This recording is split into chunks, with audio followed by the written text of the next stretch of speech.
जय हिंद फ्रेंड्स। तो अभी हम स्टार्ट कर रहे हैं अपने चैनल पे वर्ल्ड हिस्ट्री, जो कि संस्कृति आईएएस में जेएस फाउंडेशन बैच में वर्ल्ड हिस्ट्री की क्लासेस अखिल मूर्ति सर द्वारा ली गई हैं और उसके नोट्स में मैंने प्रिपेयर किए हैं। तो ये आज से हम स्टार्ट करते हैं। तो आइए इसमें देखते हैं। जैसे कि पहले हिस्ट्री के पार्ट हम देख लेंगे। पहले हम इसमें हिस्ट्री को दो पार्ट में बांटेंगे, ठीक है। एक पीटी के पर्पज से, एक मेंस, ठीक है। पीटी में कहाँ से क्वेश्चन आते हैं, मेंस में कहाँ से क्वेश्चन आते हैं। जैसे अगर हम प्री का एग्ज़ाम देखें तो आधुनिक भारत का इतिहास, भारतीय संस्कृति, प्राचीन एवं मध्यकालीन भारतीय इतिहास, यहाँ से क्वेश्चन आते हैं। मेंस में क्या है, वर्ल्ड हिस्ट्री है, आधुनिक है, फिर भारतीय संस्कृति, फिर प्राचीन एवं मध्यकालीन, ये हैं। वर्ल्ड हिस्ट्री में हम इसका सिलेबस थोड़ा देखेंगे मोटा मोटी कि पढ़ने में क्या क्या है। तो विश्व के इतिहास में 18वीं सदी व उसके बाद की घटनाएं, पुनर्जागरण एवं धर्म सुधार आंदोलन, पृष्ठभूमि इसका। जैसे इसमें आएगा 18वीं सदी में क्या क्या है, तो प्रबोधन काल, अमेरिकी क्रांति, फ्रांसीसी क्रांति, औद्योगिकी क्रांति, ये जो है वो 18वीं सदी के हैं, ठीक है। फिर है अमेरिकी गृह युद्ध, इटली का एकीकरण, जर्मनी का एकीकरण, उपनिवेशवाद, ये 19वीं सदी का है, ठीक। फिर है प्रथम विश्व युद्ध, रूसी क्रांति, फांसीवाद एवं नाजीवाद, वैश्विक आर्थिक मंदी, द्वितीय विश्व युद्ध, चीन की क्रांति, शीत युद्ध, तृतीय विश्व एवं गुट निरपेक्षता, सोवियत संघ का विघटन, उपनिवेशवाद, औपनिवेशिक मुक्ति, जापान का आधुनिकीकरण। तो ये था वर्ल्ड हिस्ट्री में पढ़ने वाली चीज़ें। इसमें हम पहला टॉपिक यहाँ पे है प्रबोधन काल। प्रबोधन काल के बारे में देखेंगे। प्रबोधन काल ज्ञानोदय का काल है। इसमें इसकी अर्थ को समझेंगे, विशेषताएं समझेंगे, प्रमुख विचारक समझेंगे, योगदान व प्रभाव समझेंगे। जैसे कि विशेषताओं में भी, जैसे कि ज्ञान को विज्ञान से जोड़ना, प्रयोग परीक्षण पर बल देना, कारण कार्य संबंधों का अध्ययन, प्रकृति पर बल देना, मानवतावाद, देववाद, प्राकृतिक धर्म, इन सभी की परिभाषाओं को देखेंगे।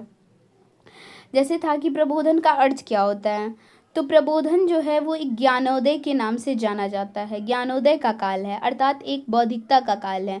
वस्तुतः पुनर्जागरण, लौकिक जीवन पर बल देने वाली चेतना, मानवतावाद तथा तार्किक वैज्ञानिक खोज पर बल देने वाली प्रवृत्ति ने 18वीं सदी में परिपक्व अवस्था प्राप्त कर ली थी, ठीक है। जैसे यहाँ पे ना एक वैज्ञानिक तरीके से अपनी सोच को विकसित करना, ठीक है, और हर एक चीज़ों को तर्कपूर्ण रूप से देखना, एक उसका तार्किक अध्ययन करना इस काल में स्टार्ट हो गया था, ठीक है। और ऐसा 18वीं सदी में परिपक्व अवस्था भी प्राप्त कर लिया था। चिंतन की परिपक्व अवस्था प्रबोधन के नाम से जानी जाती है।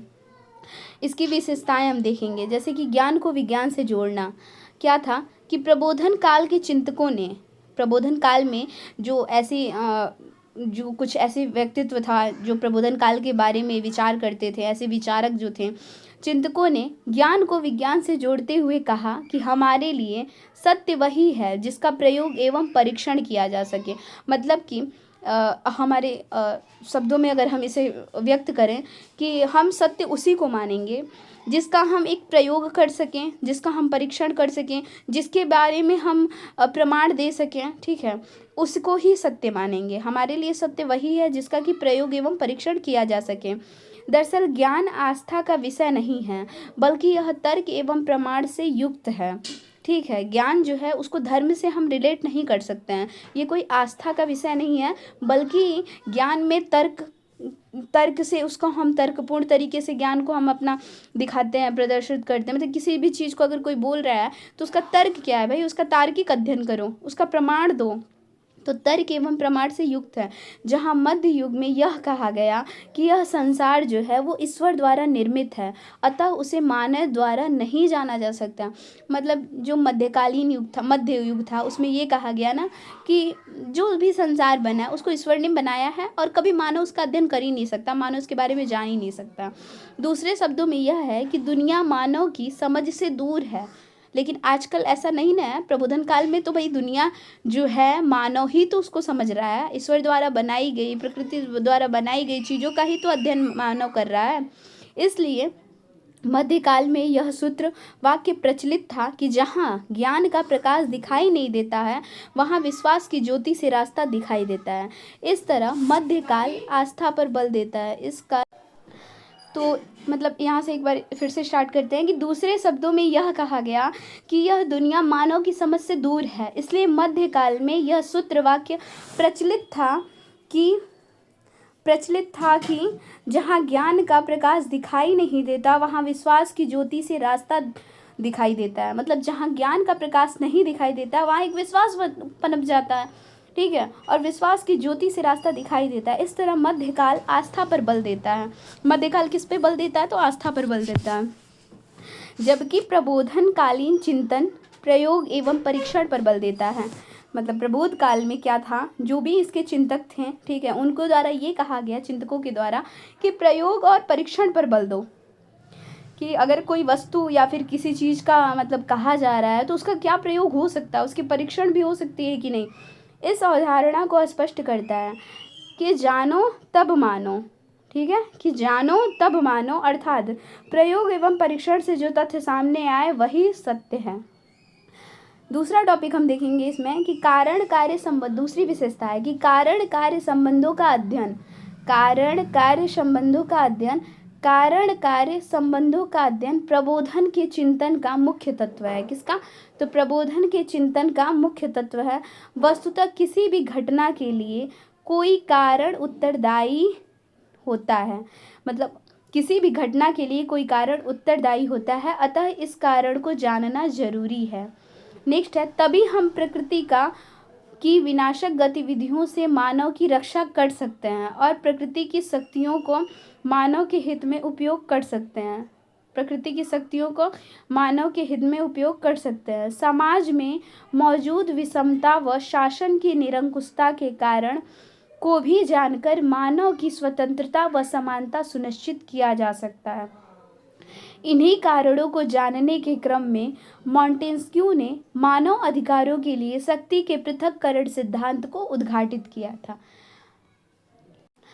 मतलब इसके बारे में हम ये कह सकते हैं, एक अपने वर्ड में अगर मैं समझाना चाहूँ, कि जैसे अगर शक्ति किसी एक के हाथ में रहेगी तो हो सकता है ना वहाँ पे निरंकुशता आ जाए, ठीक है।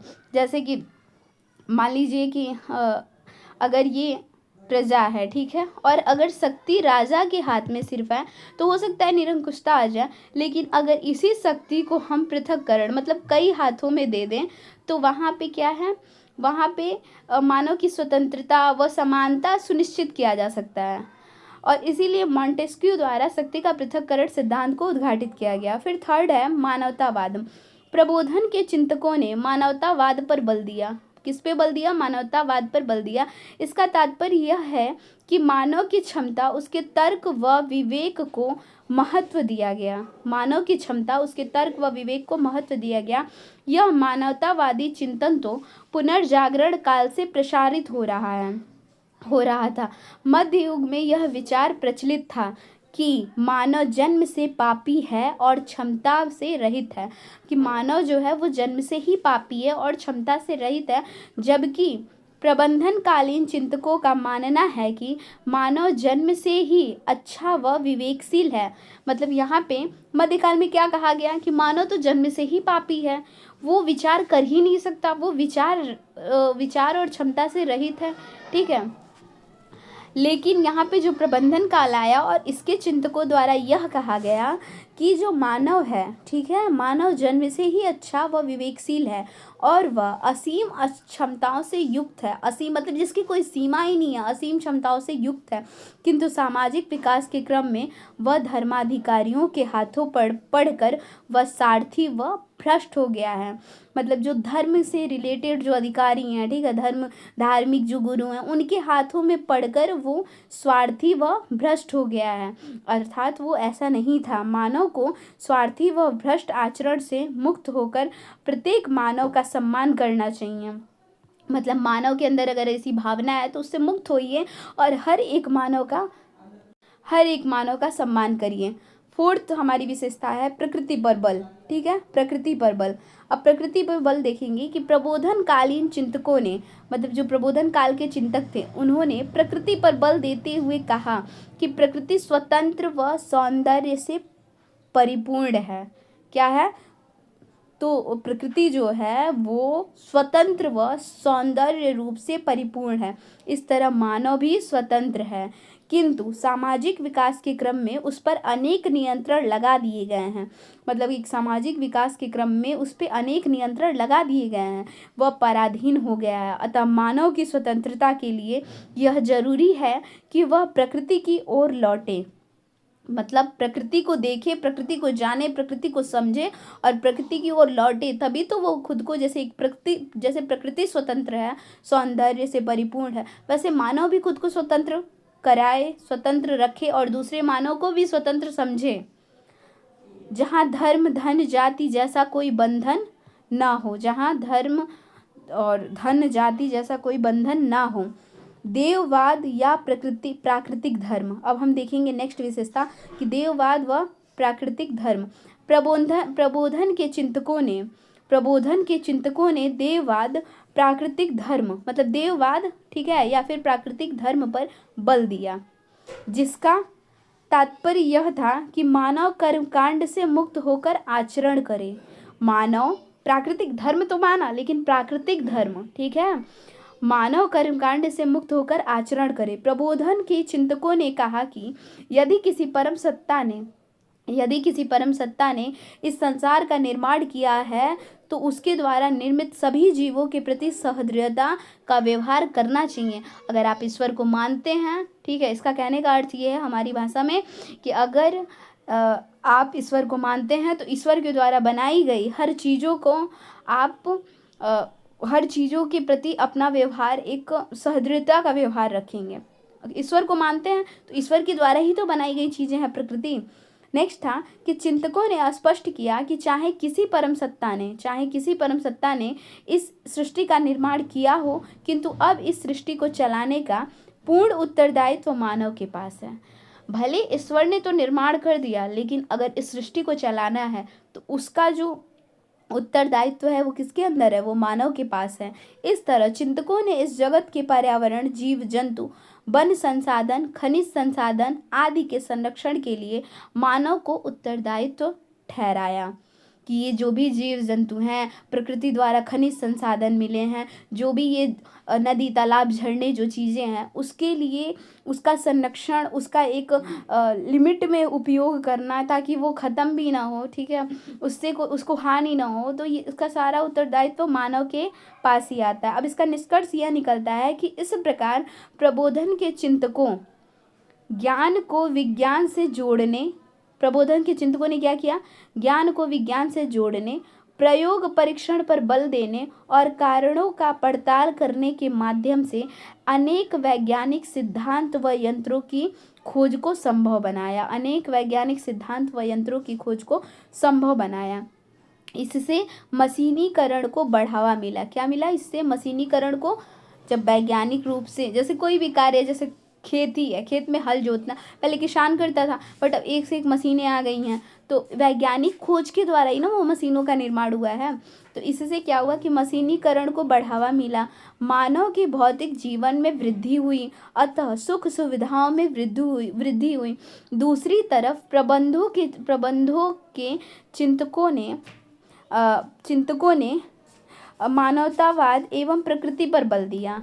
मानव की स्वतंत्रता व समानता की अवधारणा को प्रोत्साहित किया कि मानव की जो स्वतंत्रता है, उनकी जो समानता है, ऐसी अवधारणाओं को क्या किया? प्रोत्साहित किया। इस तरह प्रबोधनकालीन चिंतन मानव के भौतिक जीवन में वृद्धि के साथ साथ मानवीय मूल्यों की स्थापना पर भी बल देता है। मतलब जो भी प्रबोधनकालीन चिंतन है वो मानव के भौतिक जीवन में तो वृद्धि करता ही है, लेकिन साथ साथ मानवीय मूल्यों की स्थापना पर भी बल देता है। अभी इसमें कुछ और भी टॉपिक्स हैं, मतलब और भी पॉइंट हैं, जैसे कि इसमें हमने पहले ही देखा है कि यहाँ पे था कुछ, उसके विचारक क्या थे, इसका प्रभाव क्या पड़ा, तो उसको अब हम नेक्स्ट वीडियो में कवर करेंगे। Thank you so much.